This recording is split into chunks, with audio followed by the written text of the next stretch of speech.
What's up, guys? Welcome back to the LTL Podcast. I am here with Steve, Hello. as always, and the NHL is back from its All-Star break as of last night, and boy, did people take advantage of that to do some stupid stuff. I guess people were all riled up from the All-Star break, ready to get into the second half of the season, and just completely left their brains at home. So, yeah, we're going to talk about the Marshawn incident. We're going to talk about the Marcus Foligno, incident, along with some other stuff. But we'll start with the Marshawn one. For those of you that didn't see, for some reason, basically the end of the game, Penguins are winning. I think there was like 30 seconds left or something like that. Marchand skates over after the play's over. Like, play's dead. Everyone's just kind of hanging out, doing the typical after play stuff. And Marchand walks over and punches Jari in the head. And then takes his stick and waves it in Jari's face and slashes him. Like, not really hard, but, like, he gives him a tap in, like, the upper chest area. But he was, like, waving a stick near Jari's head. So, like, what? I don't understand what he was thinking. Like, what the hell was going on? I don't think he really was.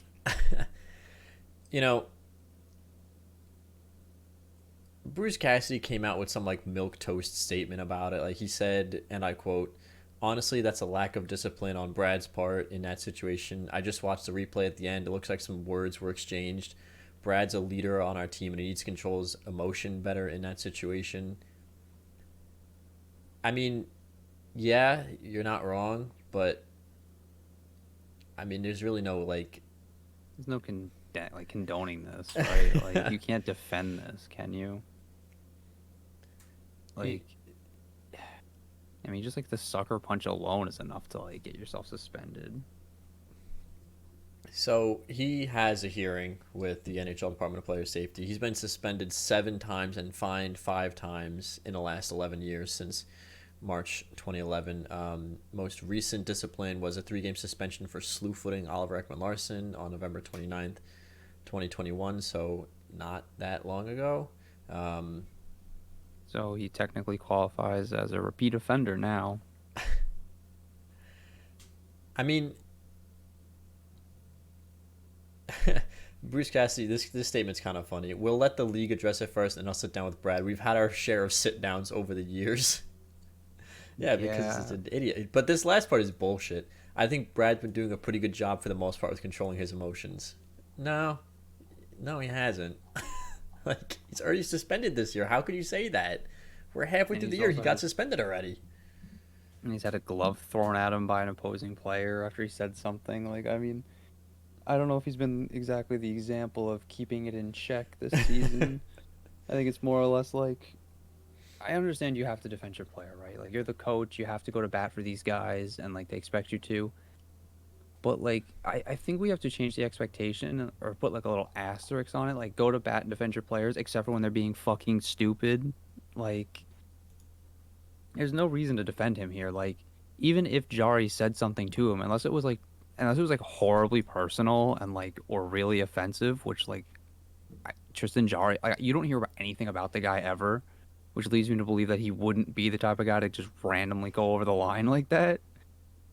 So even if Jari said something to the effect of, "Hey, Marchand, you rat-nosed bitch," like, I don't know. Like, it doesn't raise the level for you to skate up and, like, punch him in the face unprovoked. Like, especially at the end of a game that you're already losing. You know what I mean? Like, the game's about to be over. I mean, the real problem is that there's no hockey context to this. Like, we've seen sucker punches before, but generally speaking, when it came to those kind of things, there was, like, a context around, like, 2 guys were in a tussle, like, both guys were trying to knock the other guy down or, wrestle somebody to the ice, and then somebody gets punched, right? Like, Tristan Jari was just sitting in his crease. Like, Brad Marchand had to make the decision to skate over, punch him in the head, and then start waving a stick in his face. Like, there's no context to even defend this with. And, like, I'm assuming to your point, like if there was anything said, I'm assuming that Brad would have come out and said that already. Like that would have been the first thing we would have heard. Immediately, Brad Marchand would have been like, okay, listen, like this is what happened and this is why, like Yeah, let me get my exactly. side of the story out here. But Like, like your point. Like Marshawn's no stranger to airing grievances on the internet. I mean, like, especially lately, yeah. I'm sure if like Tristan Jari had said something horribly offensive or something that like really would have risen to the level to like warrant a sucker punch, or like nothing really warrants a sucker punch, but you get what I'm saying. Like you could see why he would have done it. I feel like we would have had like a tweet deep thread already by Marshawn about what he said, why he said it, why he did what he did, you know? But like you said, him not saying anything, it's just kind of like, all right, well, this guy clearly just blew his cool, and like at the end of the day, like this is kind of just who he's always been, you know? So I don't know. I guess I expected better of him in a lot of situations lately because not to, to Bruce Cassidy's point, Brad Marchand isn't as much of like a dirty player, quote unquote, anymore as he is just like a fucking annoying like pest. I mean, does he still get away with a lot? Sure, but he's not in this. He's not exactly the same player he was, say, like 6, 7 years ago, where he was like chicken winging guys and like sticking guys up high. So it's just, I don't know, just stupid. Like Bruce Cassidy said, like you're a leader on this team. You're arguably the best player on the Boston Bruins. Like you need to be better. They need you to win. Like this isn't 6 years ago when Marchand getting suspended didn't matter because the Boston Bruins are still like bulletproof in their lineup. Now it's like they have a lot of holes, and the only reason they really win games is because you guys are dragging them along. Yeah. And they just lost Bergeron to an injury, so it's like, and that happened earlier in the game. You have to be. It's also you have to be smart about the context in which you do things, right? If you want to get even with a guy, you have to take into account that, oh shit, we just lost Patrice Bergeron, who's also one of our best players. Can the team really afford to lose me in this instance? The answer is no. I mean, in most cases, the answer is yeah, the team could replace you, but not when you're Brad Marchand, the best player on the team, arguably. Yeah, I mean, luckily for the Bruins, as of right now, there's nobody that's super threatening in terms of getting close to them in the standings. I mean, they're the second wild card with 55 points. The next closest team is the Detroit Red Wings with 46. So, and the Bruins have 3 games in hand on them. So, like, the Bruins are in a very, not a very comfortable position, but a somewhat relatively comfortable position in the standings. But still, even to that point, like, say you all of a sudden you lose your next 4 or 5 games, however long Marchand's out, and then the Red Wings win their next 4 or 5 games. Now all of a sudden they're ahead of you by 1 point. Granted, you have 3 games in hand, but you know any team can rip off a quick run and really start to threaten that position. So it's just not smart. Obviously, look, as much as the guy might be a great in terms of skilled hockey player, this is like you said, this is nothing new. This is kind of old hat at this point, but it's just at what point do you think, like, over the course of his career, you think it would kind of click with him, like, oh, okay, I'm better off on the ice because my team needs me to be on the ice, and I can't do stupid stuff like this. Like, again, plays that are in the context and the flow of the game are one thing. You go to hit a guy, he turns at the wrong moment, you board him. It's like, oh god, okay, this looks bad, right? But like this is like uncalled for, just like assault. Yeah, like, I mean, like, you're a 33-year-old man. You've been in the league. You've played almost over 800 games in the National Hockey League. You know what I'm saying?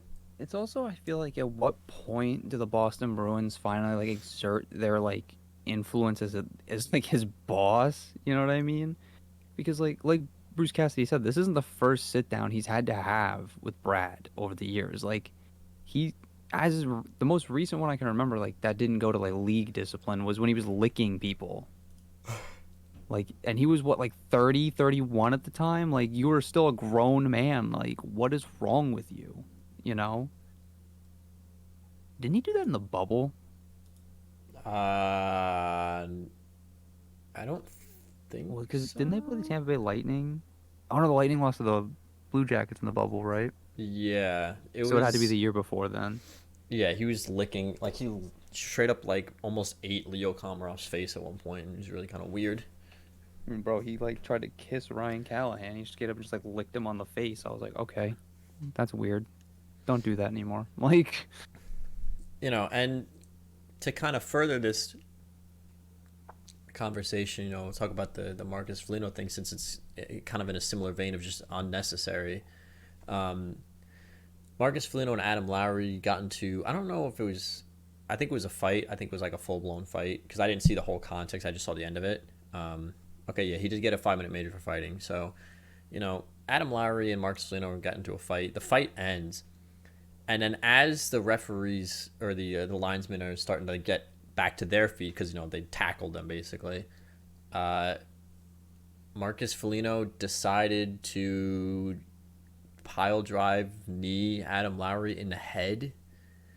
And a lot of people on Twitter were like, oh, it looks like he just slipped while he was getting up. No, the second angle that we saw, I thought it was blatant from the first angle. The second angle is no denying it. You literally, unless you like put your blinders on and like just completely do some sort of mental gymnastics to get around it, he tried to pile drive Adam Lowry's head into the ice with a knee. And you can say what you want about this being in the context of a fight, sure, but the fight was over. Once the linesmen jump in, everybody in the NHL knows, once the linesmen jump in, fight's over. You don't throw any more punches because you're going to hit one of them, you're going to do something stupid. So to throw a knee after the fight is over is like almost unheard of. well, the real thing is, it's like, what the heck? Like, why are you throwing knees in ice hockey anyway? Like, that's the move that's illegal in the UFC. Like, you can't do that in organized, like, what is essentially almost an organized death match. Like, you know what I mean? And you think it's okay to do to a guy who's completely defenseless, who has two linesmen piled on top of him?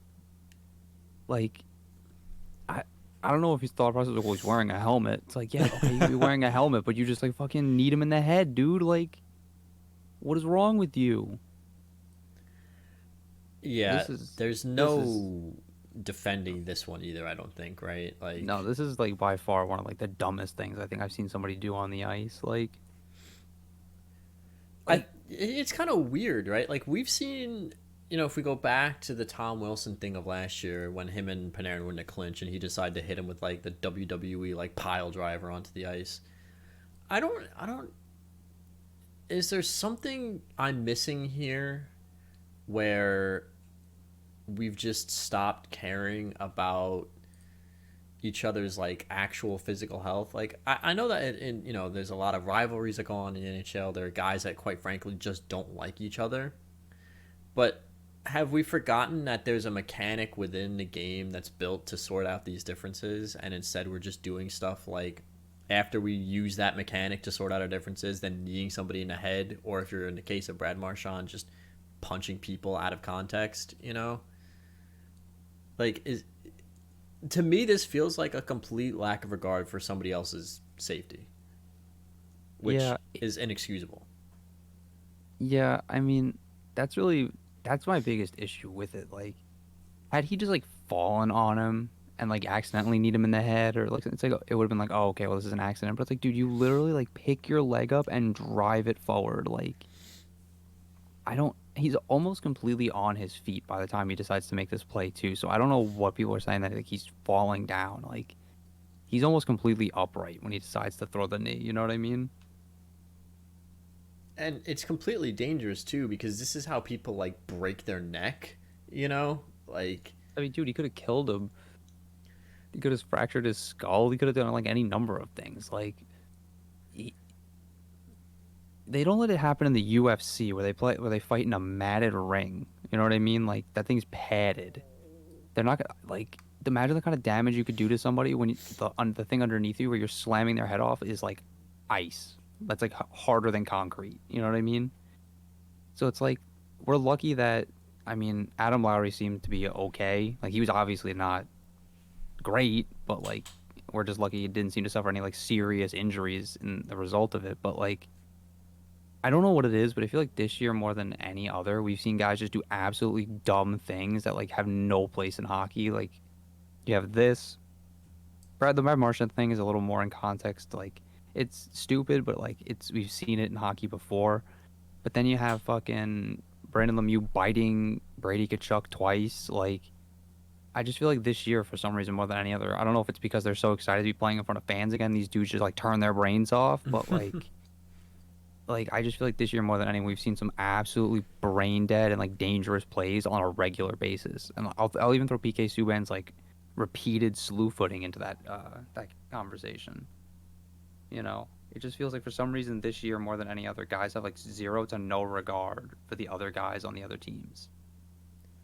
It's just weird because, the thing is, we've seen idiots before in the past, but a lot of the issues you've had in the past have been in the context of hockey, right? Like a bad hit or an elbow on accident or even intentionally, right? Something in the flow of the play, biting incident we've had with Brendan Lemieux, this Brad Marchand incident, this Nick Foligno incident, this, PK Subban slew-footing guys away from the play. None of these are within the context of the sport. So it almost feels like these guys are just going out of their way to do these things. Like if you go to throw a hit and maybe you take a couple strides that are too much, you're just like, geez, right? Like I pile drove this guy into the boards. I didn't realize how fast I was going. At least you could say that like that's kind of a core mechanic of the game is the check of it all. Whereas like biting people has never been a part of hockey ever. Kneeing people has never been a part of the sport. Like, I don't know. It just seems incredibly odd to me that like all of a sudden we're just all of this stuff is just going on, So I don't know. Like I think Marchand should probably get maybe 3 to 4, somewhere in the 2 to 4 game range because granted he didn't hit him that hard, but the intent to injure was there, which I think is a serious issue. So I think he should still sit for at least 3 to 4 games, honestly. And if I'm suspending Flynn, I'm suspending him for like probably 10 plus, honestly, because like that's a joke. Like if he hits him the wrong way, Adam Lowry's in a hospital essentially. So like I don't know what your opinion on those are. Like what kind of games do you think we should be looking at here?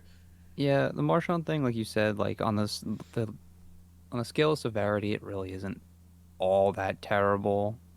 So like I still think it warrants like 2 to 4, like you said, but like Foligno, I'm looking like 15, 20. Like you gotta send a message with this. Like you let him off easy with this, and it's just all bets are off, dude. Like you can't let somebody get away with like kneeing somebody inside, like upside the head on the ice. Like you just gotta, I don't know. You have to punish somebody for something like this. Yeah, certainly. I mean, anything less than 10 is an absolute joke, honestly. We'll see because the Department of Player Safety has routinely dropped the ball this year, so we'll see what goes on there. This is kind of breaking news, I guess you could call it. As we're recording this podcast at like 5, it's right now it's like 5:50 at night on the East Coast. February 9th. You could call this breaking news, I guess. Tuukka Rask has just officially retired now. He put out a statement on the Boston Bruins Twitter account, and I guess he's, officially done at this point after his very short-lived comeback, which they claimed that, like, they said that he was hurt again or like he re-aggravated his injury. Not that it matters. I think that's more of just maybe like a little bit of a saving grace thing. Might just be like, listen, like you tried to come back, it's not going to work out. We're just going to. It also just might be the LTIR thing. It might just be saying that's like an LTIR's contract instead of having to file retirement, Yeah. But yeah, Rask played 4 games, had a 4.28 and an 8.44. It was very obvious that he was not the same. I guess just my question is, now obviously in hindsight, we were questioning whether or not it was worth bringing him back when he signed. In hindsight, was this worth it, like, at all? No, absolutely not. Like, how mad do you think Jeremy Swayman is right now? I think he's probably laughing his ass off all the way back to the TD Garden, bro. Like It was like one big case of I told you so, you know? Like, they were looking at it through the nostalgia goggles. They were like, oh, Tuca wants to come back? We've had all our success with Tuca. It's like, yeah. You also had a better team. Tuca was younger. He hadn't been injured as many times. Like, I don't know. It just seems to me this whole thing was trite and pointless from the start, honestly. I'm not taking anything away from Tuukka Rask's wanting to come back and give it one more shot, right? Like, obviously, when you're a competitor who is as fiery as he is, you always want to compete, right? Nobody ever in the NHL wants to retire. If these guys had a choice in the matter, they would play until the day they died. So I don't begrudge him for wanting to come back, but I guess I begrudge like the Bruins organization for seemingly just being so on board with it the entire time that at the beginning of the season they were telling Jeremy like, hey, Tuukka's coming back at some point, so like ride it out while you can, kid, but like your spot's temporary, you know. Yeah. I don't know. I mean, again, I don't want to begrudge Tuukka Rask for anything here, but it just, this whole thing was very silly, I think. Congrats to Tuukka Rask on a great career. I mean, I'm not taking anything away from the guy who's one of the best goalies in the NHL consistently year through year. Never could get the Bruins over the hump in the Stanley Cup Finals. Made it back there, twice with him as a starter? I think so. They played the Blackhawks and the Blues. Never could get them over the hump of Stanley Cup Finals as a starter, but I also think that they also had significantly weaker teams in those years than they had in previous years, except maybe for the run against the Blackhawks. But the Blackhawks were just stacked in 2013, so can't really blame Tuukka Rask on that at all. Just a great career. Arguably the best goalie the Bruins have ever had. I probably would make that argument. A lot of people like to say Tim Thomas just because he won the Cup, but Rask had a more consistent and longer career than Tim Thomas did, whereas Tim Thomas he was kind of like a supernova, right? Like he burned really brightly for a very short period of time, whereas Rask was like more consistently great. I don't know if you have any thoughts about Tuukka Rask and his now official retirement from the National Hockey League at the age of 34. No, I mean, I guess just congratulations, right? Like you said, there's not really a whole lot to be said. It was just a weird experiment that the Boston Bruins really didn't have to put Jeremy Swayman through, but yeah, and I'm sure like he's not happy that Rask is retiring because he's not happy about the fact that Rask is retiring because you never really like root against your teammates, but he's probably happy that he's done getting screwgled for this like weird thought experiment that the Boston Bruins are putting on. So yeah. So we'll move on here. Talk about one of the Bruins' big rivals, Montreal Canadiens. Ducharme, Dominic Ducharme, I think I'm saying his last name right. He got the boot. He is out. He is gone. He is fired.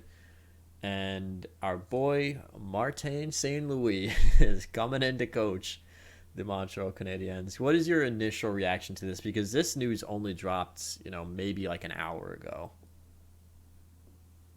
I mean, I don't know. I don't. Marty doesn't have any previous coaching experience, so it's interesting that the Montreal Canadiens are willing to give him a shot. I mean, I know he's a hometown hero and all that great stuff, but still, it's just interesting that they decided. I just want to know what direction the signals for the team out. Like, are they going to try and continue to compete, or are they going to try to rebuild here under Marty St. Louis, and if he can have more of an influence and a say in it?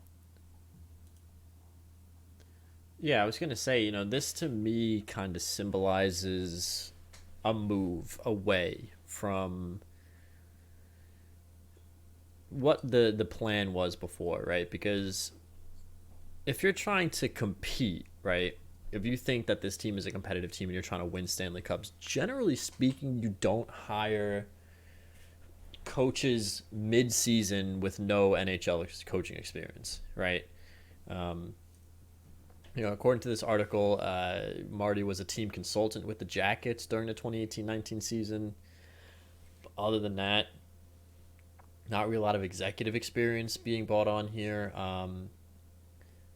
I think to me that this very much symbolizes, okay, it's not working. Whatever the hell it is we're doing here in Montreal isn't working.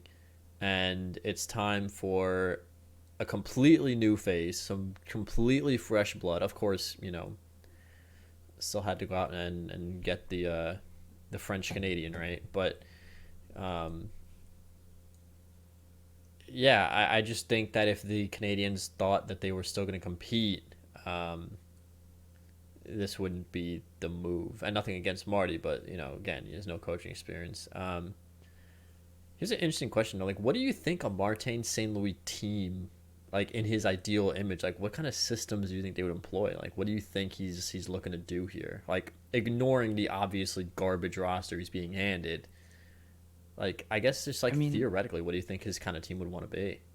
I guess I'd imagine them to be a faster team than Montreal has been in the past. He's probably going to try to build.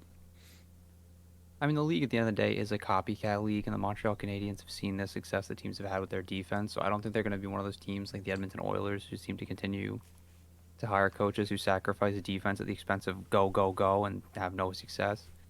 I think Marty's smart enough to know that, like, so he's just going to build on probably the already solid foundation that they have in defense, because like that's not their problem really. Like this year it is because like the whole team sucks, but like in the last so many years, Montreal hasn't been bad because they couldn't keep pucks out of their net. It's always been the fact that they couldn't score, and I think that bringing in a guy like Marty, who's probably the greatest undrafted player of all time, a guy who's scored over 1,000 points in the NHL, who's, been to the top of the mountain. I think it's probably just going to be a new, fresh perspective for the whole team on how they go about maybe generating their offense or how they play. I mean, that's kind of obvious, right? It's a new coach, but I don't know. I don't know like what kind of specifics, but I definitely imagine them to be a faster, more aggressive team than they've been in the past. It's definitely interesting because obviously that look, the obvious joke here is that Montreal loves undersized wingers so much that they even just made one their head coach, right? But they do have some guys on this roster that would probably really benefit. Also, this is a really funny headline from on the NHL website. It says Tuukka Rask's status remains the same despite retirement report. No, it doesn't. He's very much retired, but he does have the interim tag on him technically. But I mean, I imagine that you wouldn't just throw Marty in there for like 40 games and then hire a head coach after the season, because what the hell would be the point in that anyway? Unless he's like absolutely terrible, but like even then with a team like this, I don't know how you could be a fair judge of that. How much worse can it get, like but yeah, I mean, they have some excuse me. Even talking about Montreal is boring. No, I'm kidding. They have some players on this roster that would probably really benefit from the kind of insight that he's going to bring. Obviously, primary among them is Cole Caulfield, sitting at 5'7", 166. He's not that much bigger than Marty was during his playing time. I mean, Nick Suzuki's not severely undersized, 5'11", 205, but I'm sure he could still get some pointers out of Martin St. Louis. Brendan Gallagher doesn't really need any pointers because like he's still a great player, but he just needs to stay healthy. I just think like maybe this really is like a Hail Mary long shot to just try to revive the career of Cole Caulfield, even though I think it's a little presumptuous at this point to call his career in dire need of a revival, considering he's still only 21. But I don't know. Do you think there's any element to that? Like maybe this is just a move purely for Cole Caulfield? I don't know if it's necessarily that. I mean, like you said, he's only 21. I don't think the Montreal Canadiens are hitting, the alarm yet on Cole Caulfield. I think they're still very much like confident he's going to develop the way that he's projected to develop anyway. I think it's just more of a. I'm not really sure why they picked Marty specifically, but I feel like it's like you said. I think they were just looking to turn a fresh page and start over completely, like full on blank slate, no ties to the previous front office at all. You know. Yeah, and we'll see. I mean, it literally probably cannot get worse in Montreal. I mean, how much worse can you get than 8-30-7 through 45 games, dead last in the entire National Hockey League, and not by design. You know, we've talked at length about how the Coyotes are bad on purpose, and the Coyotes are still winning more games than the Canadiens. So, you know, you're a -79 in the goal differential column. Just nothing's really going right for you. So it can't get much worse. So why not just give Marty a shot? I mean, what is he gonna do? Lose more games? Does it really matter? Like, oh no, like Marty can't win hockey games. It's the exact same as we did before. I mean, at this point, wouldn't your goal be to lose as many games and try to get like a number 1 overall pick anyway? Theoretically, yeah. I mean, why even try to win games at this point? You know, obviously, like the players on the roster are still going to try to win because that's just who they are. But the front office has like really no incentive at all. Oh, wait a minute. Hold on. The Montreal Canadiens traded this pick away, but their 2022 first is a conditional pick sent to the Coyotes. The better of Montreal or Carolina's 2022 first pick. But if either or both are top 10, which the Carolina pick is not going to be top 10, the Montreal Canadiens pick will be top 10. Montreal transfer the worst. Okay, so Montreal's going to keep their pick because of this condition. They were smart enough to do that, at least. So in all likelihood, the Coyotes will be getting the Hurricanes first, and the Montreal Canadiens will keep their first. But still, I mean, thank God they wrote that condition in. Can you imagine losing all these games and you didn't even have your own first-round pick? You give another team you give them 2 top 10 picks. It's like, it's happened before, so yeah, big yikes in Montreal. I mean, literally everything in Montreal at this point is a yikes. I mean, I'm looking at their injured reserve list, and holy crap. Drouin, Christian Dvorak, David Savard, Joel Edmondson, Jake Allen, Matthew Perreault. I mean, Jesus. Like, what the hell?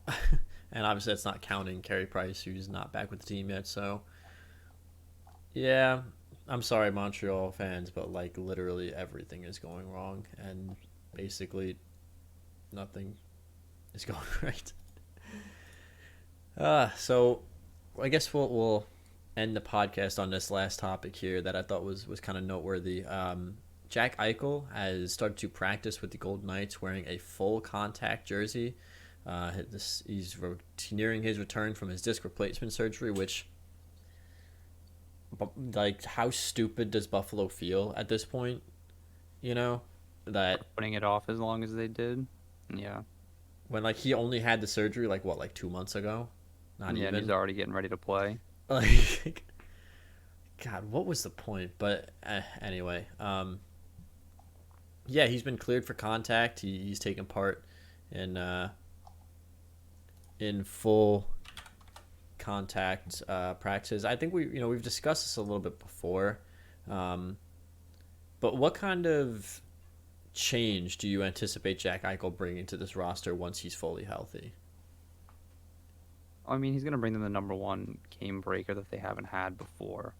I think the real interesting thing to ask is how is the Vegas Golden Knights roster actually going to look to get Jack Eichel into it? Because they're going to be pressed like either up against or over the cap when he's actually off the long-term injured reserve.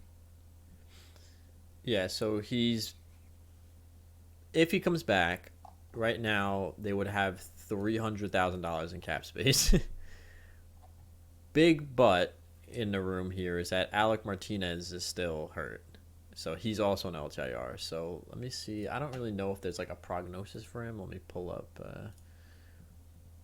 going to use our fantasy website for this because they usually have like little reports on these guys. But I mean, yeah, that's, you've got $15 million sitting in the LTIR right now. Obviously, you can fit either one of them or the other. You can't fit both, right? Yeah. Let's see, Alec Martinez. Martinez was on the ice for Monday's practice session, indicating, he was on COVID protocols. Yeah, so how the hell are they going to get this guy under the cap? Do they just pull a fucking Kucherov and hold him out until the playoffs start when there is no salary cap and they can just bring him in? I don't know. Would it actually even be legal considering he's just skating already? I mean, Cooch skated for like what, a month and a half. You just have to BS it a little bit longer and maybe make it 2 to 3 months. Yeah. I mean, I guess realistically, like if you really wanted to be scummy about it, you could just say he suffered like a setback and take him off the ice for a couple weeks. But like that'd be like, again, like tinfoil hat conspiracy. Like that'd be how you have to try to get under the cap there. But yeah, I heard rumors they were trying to trade Alec Martinez last I heard. So they might be looking to dump some salary because, I mean, I think he's even beating like Vegas's expectations for how fast he's coming back. Because I think they thought they had at least until the deadline to figure this out. Damn it, Martinez, you're getting healthy too fast. Yeah, I mean, I'm looking at this roster on Cap Friendly, and I'm not really seeing where this extra, because they have the $10 million in cap space now. So let's consider Eichel covered, right? Where the extra $5 million would come from. I mean, you could try to trade Riley Smith, maybe. Jonathan Marchand is also making 5. You could try to trade William Karlsson, who's making 5.9. Evgeny Dadonov is making $5 million. You'd have to This is kind of just the price you pay when you buy in on every high-priced free agent, I mean, it's just like, you already had a good team. Did you really need to go out and get Alex Pietrangelo?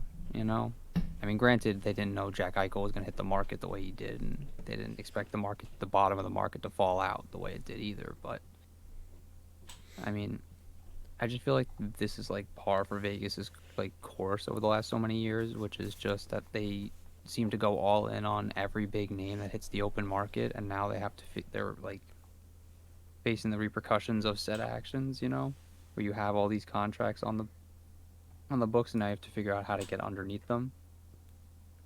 And I mean, it's going to be definitely an interesting exercise in executive skill to see how they execute it and get it under the cap to get not even arguably to get your best player on the ice.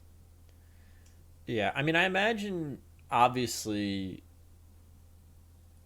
Vegas wouldn't be trading for Jack Eichel without some kind of plan, especially considering how long Eichel was on the market, Like, if Eichel was on the market and then he was traded the next day, I could see the argument like, well, they just went all in on a player and they're going to figure it out later. But, like, Eichel was on the market for months, right? So, like, they had to have been doing that kind of calculation and saying, can we actually get this done before we pull the trigger on this? I imagine there's some kind of plan in place, but that's, when it comes to like trades, there's never a guarantee, right? Like GM can say, hey, yeah, like when Eichel comes, hit me up with Evgeny Dadonov, but then like 2 months later, he's like, well, actually, Evgeny Dadonov isn't playing that well. I'm not paying him $5 million, Like, yeah. I don't know. I'm glad I don't have to figure it out. Like in a perfect world, you're probably trading one of Karlsson. You're not trading Marchand at this point because he's still playing really well. You're probably trading one of Karlsson, Smith, or Dadonov. Probably Dadonov most likely out of that group, but it's also like, I would say who's taking, but like, freaking Arizona's taking everybody apparently. Like anybody who can put on a pair of skates can go play for the Arizona Coyotes these days as long as you pay them a couple draft picks. So, well, I mean, they need to stay above the cap floor, so smart for them, Listen, Arizona's doing it right. They're doing the whole tank and rebuild thing correctly. So, yeah. I don't know. I'm just excited to see Eichel again on the ice, especially can't speak, especially on a team where he's going to have a little bit more talent around him now. Um, instead of playing with like essentially nobody's outside of Jeff Skinner. He's going to be playing with guys like who knows what line, but Stone, Pacioretty, Carlson, Marchessault, Riley Smith.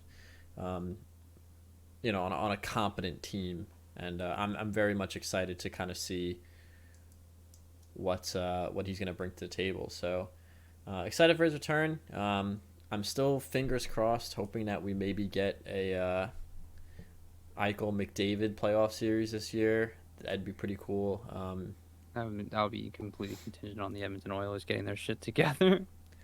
Yeah, I mean they went on a run. They won like 4 in a row, 5 in a row, something like that before they lost their last game. They're technically still out of a playoff spot somehow, some way, some shape or form. They've managed to get knocked out of their playoff spot. They're 3 points behind the Calgary Flames. So, I mean, geez, who knows, right? But, yeah, I guess before we end off, we'll just end on this note. Like, what did you think about the All-Star weekend? Just general thoughts, and then we'll wrap it up here.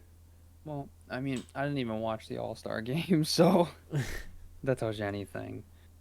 I mean, I thought the All-Star Super Skill was fun. It's, I don't know. I thought it was a good event. I thought Vegas put it on well.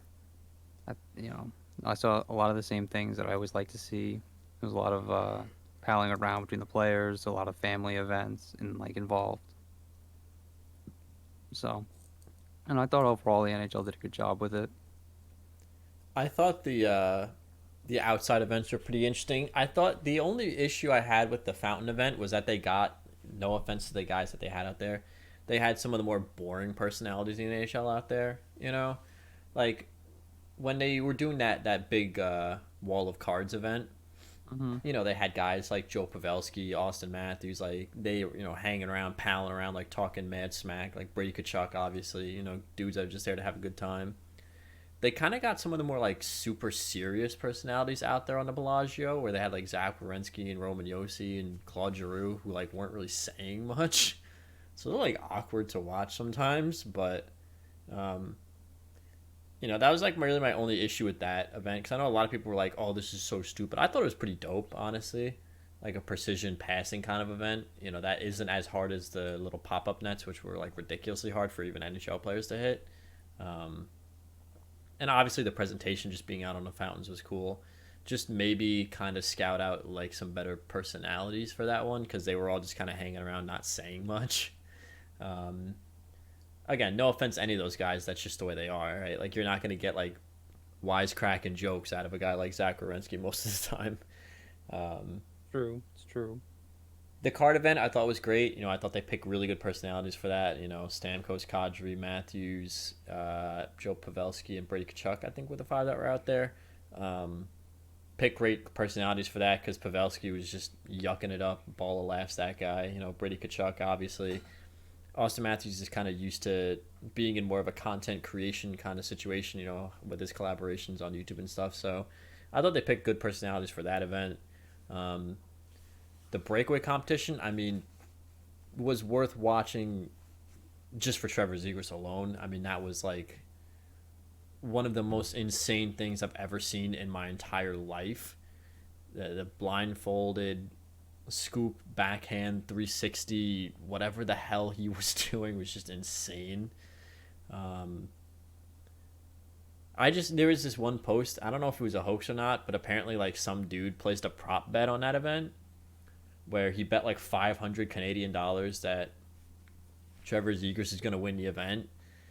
And then he got screwed because John Hamm gave Alex Pietrangelo a 19.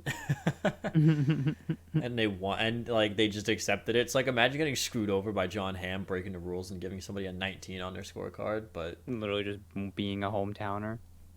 Yeah. I thought the event was great. I thought the games were okay, as they always are, kind of just mediocre. What were you going to say? I thought the celebrities that they had on that panel were interesting. I mean, I know a lot of them are like, it seems to be a lot of the same celebrities the NHL like parades out for these events, like the notable hockey fans that are involved, but like I don't know. You were in Vegas, dude. You're gonna tell me Snoop Dogg wouldn't have come out? Like, you know, Snoop Dogg would have been out there like hanging out and freaking judging the breakaway competition. I mean, again, not to take away anything away from the guys, but I don't know. I would have put Snoop on the mic. Snoop on the mic is hilarious. Bro, Snoop. Oh god, the NHL just needs to like have Snoop Dogg color commentate like the All-Star game the way he did the Olympics. I mean, like he literally had he had a video where I talked about a horse crip walking. I mean, like, awesome, great stuff. Yeah, I think that I don't know who the play by play guy who was doing the Bellagio and the card event were, but he wasn't great. I didn't like him.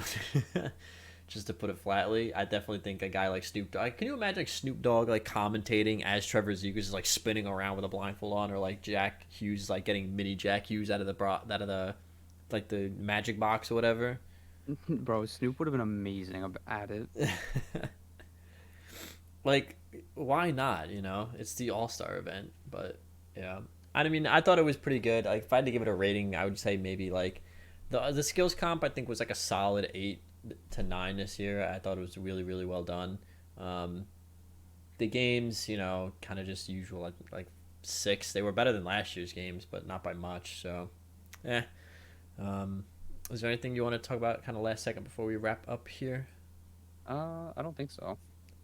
All right, so next week we'll be back at you with who the hell knows. I don't know. Maybe Marcus Foligno is going to announce to the world that he's actually secretly Bane, and that's why he was practicing his knees on the ice, and he's going to go break the Batman's back or something along those lines.